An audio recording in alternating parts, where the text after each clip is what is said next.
What I'm about to reveal will completely shatter how you see modern dating culture forever. You think the obsession with body count is just harmless bragging, but there's a devastating psychological pattern destroying people's ability to form lasting bonds. By the end of this video, you'll understand the 4 hidden psychological triggers that turn intimate connection into a competitive sport. And more importantly, you'll discover why the people with the lowest numbers often have the deepest capacity for genuine love. You're watching Talk Raw. We break down the chaos of love, sex, mental health, and everything you're too afraid to talk about. Most people think high body counts represent sexual freedom and desirability. But here's what's really happening in the psychology of these relationships. We're witnessing the gamification of human intimacy, where people are unconsciously training themselves to see others as achievements rather than souls. The tragic irony? The more someone treats intimacy like a scoreboard, the less capable they become of experiencing the deep connection they actually crave. The first principle you need to understand is intimacy avoidance through conquest addiction. When someone constantly seeks new sexual partners, they're not actually seeking intimacy, they're running from it. Each new conquest provides a temporary high of validation and power, but it also reinforces their unconscious belief that lasting connection isn't possible. They become addicted to the excitement of pursuit because it feels safer than the vulnerability of staying and building something real. Think about it this way. Imagine someone who changes jobs every few months because they get bored after the initial excitement wears off. They never develop deep expertise or meaningful work relationships because they're always chasing the next rush. That's exactly what happens with serial dating. People become experts at attraction and seduction, but amateurs at commitment and depth. They mistake the ability to start relationships for the ability to sustain them. But here's where it gets psychologically devastating. The second principle is validation seeking through sexual achievement. People who brag about their body count aren't actually confident. They're desperately insecure and using sexual conquest to prove their worth. Each new partner temporarily quiets their inner voice that says they're not enough, not attractive enough, not valuable enough. But this validation is like a drug that wears off quickly, requiring more and more conquests to feel worthy. This explains why people in this pattern often feel emptier the more partners they have. They're trying to fill an emotional void with physical experiences, but it's like trying to quench thirst with salt water. It only makes you thirstier. Meanwhile, they're unconsciously devaluing the very thing they claim to want: meaningful connection. When you treat people like trophies, you lose the ability to see them as complete human beings worthy of genuine love. The third principle will shock you. Attachment disruption through serial bonding. Every time you have intimate physical contact with someone, your brain releases bonding chemicals like oxytocin. But when you repeatedly form and break these chemical bonds, you're literally training your nervous system to not attach deeply. It's like repeatedly tearing and re-healing the same wound. Eventually, scar tissue forms and your capacity for healthy attachment becomes damaged. Here's the devastating part most people miss. When someone finally wants to settle down after years of treating relationships like a game, they often can't. Their brain has been conditioned to seek novelty and excitement rather than depth and stability. They find themselves bored in healthy relationships because their reward system has been hijacked by the artificial high of constant conquest. The very behavior they thought made them relationship experts actually makes them relationship disabled. Now, let me reveal the fourth principle that explains everything: social proof manipulation and peer pressure amplification. Social media has turned private, intimate choices into public scorecards. People aren't just having multiple partners for personal reasons. They're doing it to maintain social status and avoid being judged as inexperienced or undesirable.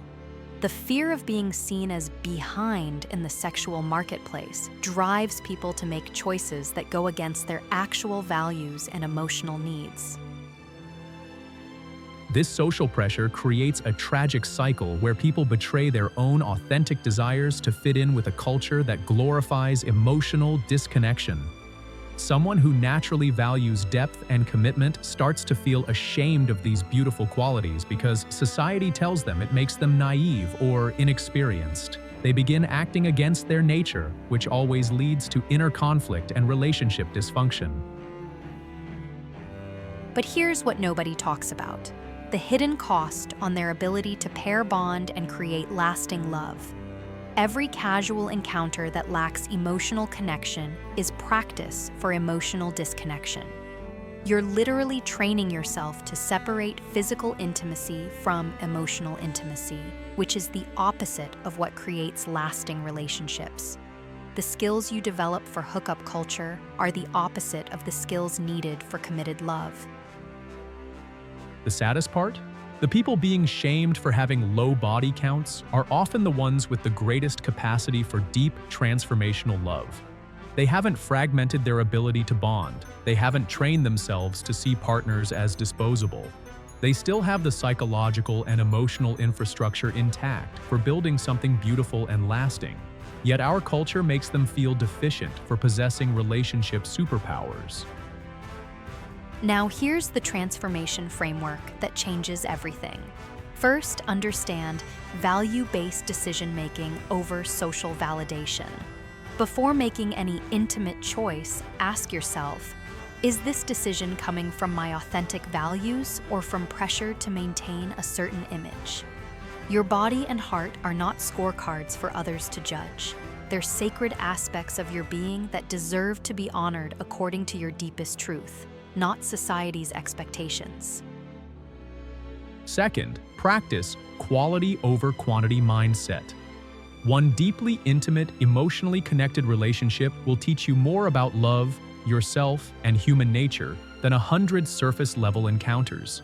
Real intimacy requires vulnerability, growth, and the willingness to work through challenges together. These are skills that can only be developed through depth, not breadth. Choose experiences that grow your capacity for love, not just your social status. Third, develop emotional intimacy before physical intimacy. The most profound sexual experiences happen when there's deep emotional connection first. When you know someone's dreams, fears, and authentic self, physical intimacy becomes a celebration of that connection rather than a substitute for it. This approach naturally filters out people who aren't genuinely interested in you as a whole person, protecting your heart and your energy. Here's a practical exercise that will transform your relationship with intimacy immediately. For the next month, before any romantic or sexual decision, pause and ask, will this choice increase my capacity for love or decrease it? This simple question will help you recognize when you're acting from ego, social pressure, or authentic desire. It shifts your focus from collecting experiences to cultivating your ability to love and be loved deeply. The most powerful realization is this: true confidence in relationships comes not from how many people have wanted you, but from how deeply you can connect with another soul. The ability to be fully present, emotionally available, and committed to growth with one person requires far more strength and maturity than the ability to attract multiple people. Depth is the new status symbol, even if society hasn't caught up yet. Think about the couples you most admire, the ones with relationships you actually want. How did they get there? Not by collecting experiences with dozens of people, but by choosing each other and doing the deep work of building something beautiful together. They understand that love is a skill that gets better with practice, but only when you practice with consistency and commitment, not through constant variety. Here's what I want you to understand about your romantic future. Every day, you're choosing between two paths. One path chases external validation through sexual achievement, gradually eroding your capacity for deep connection. The other path honors your authentic values and builds your ability to love and be loved completely. The choice seems small in each moment, but the compound effect over months and years determines whether you'll end up with a trophy case or a true companion. The beautiful truth is that it's never too late to choose depth over breadth. Even if you've spent years in the hookup culture, your capacity for attachment and deep love can be restored. It requires intention, healing, and often working through the emotional wounds that drove you to seek validation through conquest in the first place. But the same heart that sought connection through multiple partners can learn to find it through quality commitment. So, here's your relationship transformation challenge. Starting today, make choices based on your authentic values rather than social expectations. If you value depth, seek depth. If you value commitment, practice commitment. If you value emotional intimacy, prioritize emotional intimacy. Stop apologizing for wanting real love in a culture that glorifies emotional unavailability. Your heart knows what it needs. Trust it. Remember, the goal isn't to judge anyone's choices, but to make conscious decisions aligned with your authentic desires. If casual relationships genuinely fulfill you without causing inner conflict, that's your path. But if you're participating in hookup culture because you feel you should, not because you want to, it's time to honor your true nature. Authenticity always leads to better outcomes than conformity. We've revealed the hidden psychology behind body count culture, the intimacy avoidance, validation seeking, attachment disruption, and social pressure that turns love into a competition. More importantly, we've given you the framework for authentic relationship choices, value-based decisions, quality over quantity, and emotional intimacy first.